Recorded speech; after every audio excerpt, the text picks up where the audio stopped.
ঘটনা হয়েছে বন্ধুগণ, আজকে আমার মনটাই চাইলো সকাল সকাল চান্দা মাছের চচ্চড়ি খাবো, তারপরেও আবারও ভেন্ডি দিয়ে। ভেন্ডি আর আলুর এই চান্দা মাছের চচ্চড়িটা দেখতে যেমন সুন্দর, খেতে যে কি মজা, একবার খেলে সারা বছর মুখে লেগে থাকে। এই ভেন্ডি চচ্চড়িটা করার জন্য প্রথমে লাগবে হচ্ছে ভেন্ডি। প্রথমে কিছু ভেন্ডি কেটে নেব। ভেন্ডি কাটার সময় অবশ্যই সাবধানে কাটতে হবে, যেন ভেন্ডির পাতা কোনোভাবেই হাতে না লাগে। হাতে লাগলে সারাদিন হাত চুলকাবে, এর জন্য অতিরিক্ত সাবধানে ভেন্ডি কাটবেন। তারপর আমি এখানে 5টা ভেন্ডি কেটে নিলাম, কারণ আমি অল্প করে রান্না করবো। ভেন্ডিগুলো ভালো করে ধুয়ে সুন্দর করে কেটে নিলাম, তার সাথে 2টা আলু কেটে নিলাম। তারপরে নিয়ে নিলাম পেঁয়াজ কুচি, তার সাথে নিয়ে নিলাম চান্দা মাছ। অল্প কিছু চান্দা মাছ নিয়ে নিছি। এই সিজনে কিন্তু প্রচুর চান্দা মাছ পাওয়া যায়। এই সিজনটাই চান্দা মাছ খাওয়ার উপযুক্ত সময়। যে কোনো রেসিপি খাইতে পারেন এই চান্দা মাছ দিয়ে, এই সময়টাই।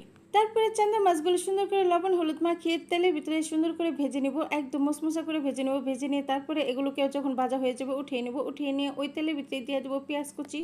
পেঁয়াজ কুচিটা দিয়ে সুন্দর করে পেঁয়াজটাকে কিছুক্ষণ ভাজা ভাজা করে নেব। যখন পেঁয়াজটা হালকা একটা কালার চলে আসবে তখন এখানে দিয়ে দেবো হচ্ছে আগে থেকে কেটে রাখা আলুগুলো। আলু দিয়ে সুন্দর করে নাড়াচাড়া দিয়ে কিছুক্ষণ ভাজা ভাজা করে নেব। আলু আর পেঁয়াজ একসাথে ভাজা করলে অসম্ভব সুন্দর একটা সুঘ্রাণ ছড়ায়। আপনারা জানেন কিনা জানি না, যদি না জেনে থাকেন তাহলে অবশ্যই একবার ট্রাই করবেন। আলু আর পেঁয়াজটা কিছুক্ষণ ভাজা ভাজা করার পরে যখন দেখবেন পেঁয়াজটা বেশি কালার চলে আসছে তখন আর ভাজা করা যাবে না, কারণ পেঁয়াজটা পুড়ে গেলে আর ভালো লাগবে না, তিতা হয়ে যাবে। এর জন্য যখন পেঁয়াজটা একদম বেরেস্তার কালার চলে আসবে তখন আর ভাজাভাজি না করে দিয়ে দিব এখানে পানি দিয়ে তারপরে কিছুক্ষণ নাড়াচাড়া দিয়ে দিব। নাড়াচাড়া দিয়ে তারপরে একটা বাটিতে নিয়ে নিব হলুদের গুঁড়া, মরিচের গুঁড়া, ধনিয়ার গুঁড়া, তার সাথে দিয়ে দিব আদা রসুন বাটা, আর নিয়ে নিব স্বাদ মতো লবণ। সব একসাথে দিয়ে সুন্দর করে বাটিটা ধুয়ে একটু পানি দিয়ে দিব। পানি দিয়ে তারপরে মশলাটা সুন্দর করে নাড়াচাড়া দিয়ে আলুটা সহ তারপরে ঢাকনা দিয়ে ঢেকে দিব যতক্ষণ না পর্যন্ত একদম পানিটা শুকিয়ে যায়। যখন পানিটা শুকিয়ে যাবে তখন সুন্দর করে ঢাকনাটা উঠিয়ে আবারও নাড়াচাড়া দিয়ে কিছুক্ষণ রান্না করে নেব। কিছুক্ষণ পরে তারপরে যখন দেখবেন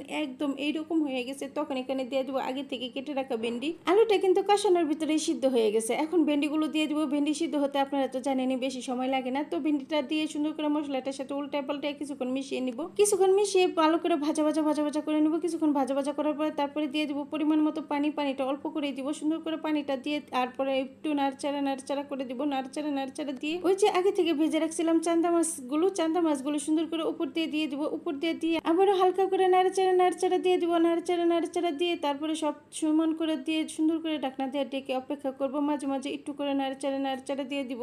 নাড়াচাড়া দিয়ে আবারও সুন্দর করে সমান করে দিতে হবে। সমান করে দিয়ে আবারও ঢাকনা দিয়ে ঢেকে একদম অপেক্ষা করব যতক্ষণ না পর্যন্ত ঝোলটা একদমই শুকিয়ে যায়। ঝোলটা যখন একদম মাখো হয়ে যাবে তখন ঢাকনাটা উঠিয়ে দেবো। ঢাকনাটা উঠিয়ে দিয়ে তারপরে কিছুক্ষণ রান্না করে নেব। যখন এইরকম দেখতে দেখা যাবে, মাশাআল্লাহ দেখছেন দেখতে কতটা সুন্দর হয়েছে। যেমন দেখতে সুন্দর হয়েছে তেমনি খেতে ভীষণ মজা হয়েছে। আমি তো বলবো আজকে আপনারা ট্রাই করেন। ট্রাই করে অবশ্যই আমাকে জানাবেন কেমন হয়েছে। এই পর্যায়ে চুলাটা অফ করে সুন্দর করে পরিবেশন করব। ভিডিওটা ভালো লাগলে অবশ্যই লাইক কমেন্ট শেয়ার করে ফলো দিয়ে পাশে থাকবেন।